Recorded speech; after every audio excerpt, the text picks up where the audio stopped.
సినిమాలో పైన చూస్తే అది ఒక ప్రేమ కథలా కనపడుతుంది, కానీ డీప్గా ఆలోచిస్తే ఈ సినిమాలో ఏంటంటే ఒక సోషల్ మీడియా వల్ల ఒక ఫ్యామిలీలో రాద్ధాంతాలు ఎట్లా జరుగుతాయి, తర్వాత దానివల్ల ప్రేమలు ఎలా చెడిపోతాయి.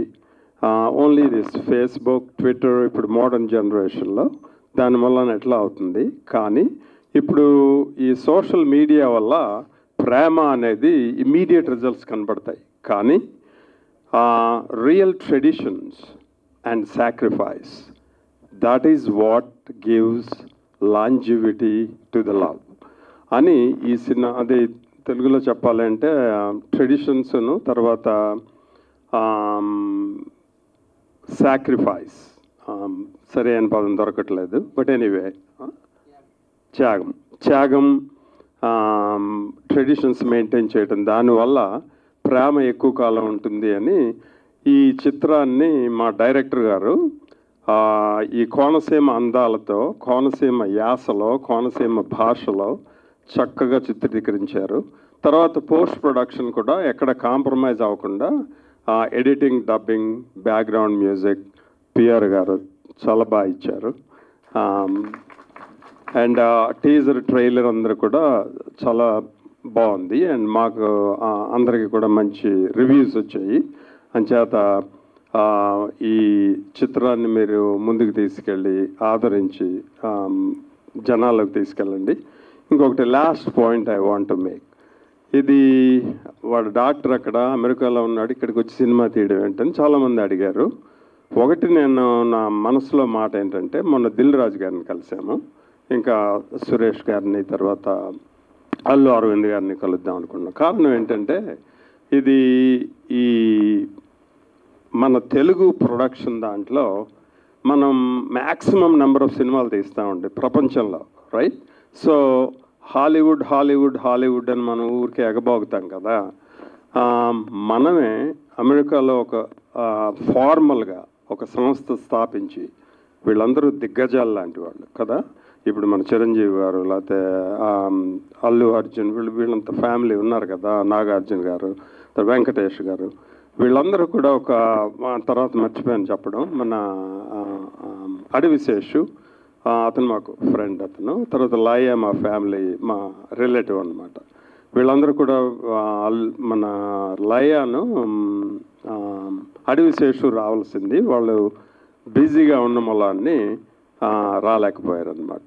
అందుకని వాళ్ళు ఎక్స్టెండెడ్ దేర్ వెల్ విషెస్ మన పిక్చర్కి. బట్ ఎందుకు కారణం ఏంటి, వీళ్ళందరూ కూడా దిగ్గజాలండి మన తెలుగు ఫిల్మ్ ఇండస్ట్రీ. దీన్ని మనం ఫార్మల్గా యునైటెడ్ స్టేట్స్లో మన ప్రజెన్స్ని చాటి కొన్నాళ్ళకి హాలీవుడ్డే మన వైపు చూడాలి, మనం వాళ్ళ వైపు చూడడం ఏంటి కదా. అందుకని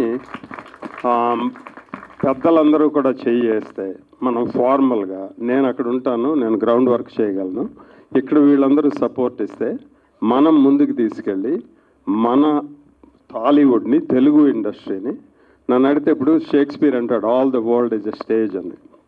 నాకేమనుందంటే all the India is a stage, right? So మొత్తం బాలీవుడ్ కూడా, బాలీవుడ్ టాలీవుడ్ అన్నీ కలిపేసి we should take charge and మనం పైకి వెళ్ళాలి. అండ్ ఒక క్లాసీ ఆర్గనైజేషన్ని అక్కడ స్టార్ట్ చేయాలని అది నా కోరిక అనమాట. అండ్ ఈ చిత్రాన్ని మీరందరూ మాకు సహకరించి ప్రజల్లోకి తీసుకెళ్తారని కోరుతూ థ్యాంక్ యూ వెరీ మచ్. నా సొంత బ్రదర్ లాంటి డాక్టర్ గారికి నా ప్రత్యేక కృతజ్ఞతలు.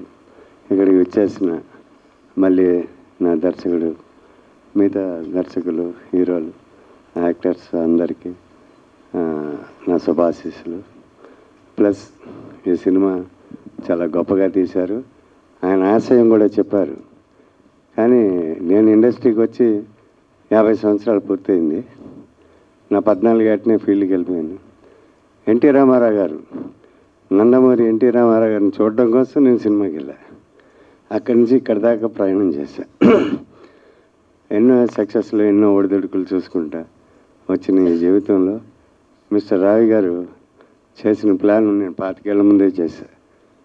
మన తెలుగు ఇండస్ట్రీలో ఉన్న నిర్మాతలు ఎవరు ఒక్కొక్కరు ఒక్కొక్క సినిమా తీసే బదులు నలుగురు కలిసి ఒక సినిమా చేద్దాం, మంచి సినిమా చేద్దాం.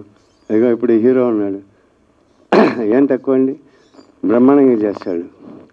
అతన్ని పెట్టుకొని ఆ హీరోయిన్ కూడా పుత్తడి బొమ్మలా ఉంది, పాత సావిత్రి గారు వాళ్ళు గుర్తొచ్చారు, కృష్ణకుమారి. కలిసి నడుద్దామంటే మన తెలుగు ఇండస్ట్రీలో మనకే కుదరదు మిస్టర్ రావి గారు, అది గుర్తు చేసుకోవాలి.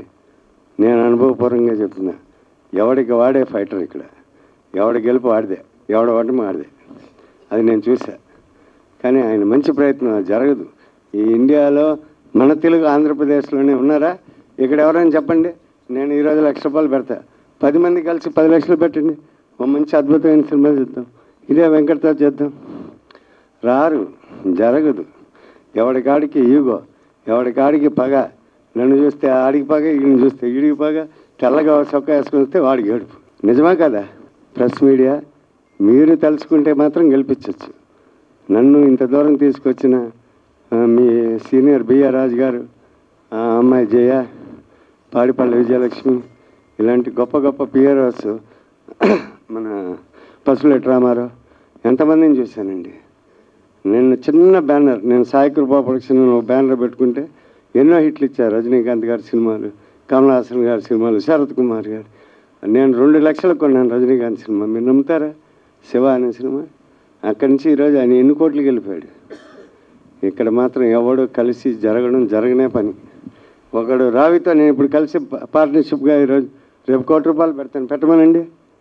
కలవనీరు, మధ్యలో నలుగురు వస్తారు, వీడు ఆడి మీద కాటేస్తాడు, ఆడి మీద వీడు కాటేస్తాడు. ఇదే అంటే మన తెలుగు ఇండస్ట్రీ ఎక్కడో గొప్పగా వెళ్ళలేదండి, అవునా కదా?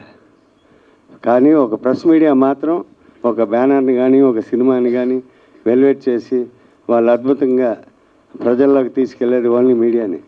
కాబట్టి మీ అందరికీ నమస్కరించి, ప్లీజ్ రావి బ్యానర్కి మంచి అద్భుతమైన విజయాలు. మీరు గిట్టర్స్ ఇప్పుడు అన్నీ చాలా వచ్చేసినాయి.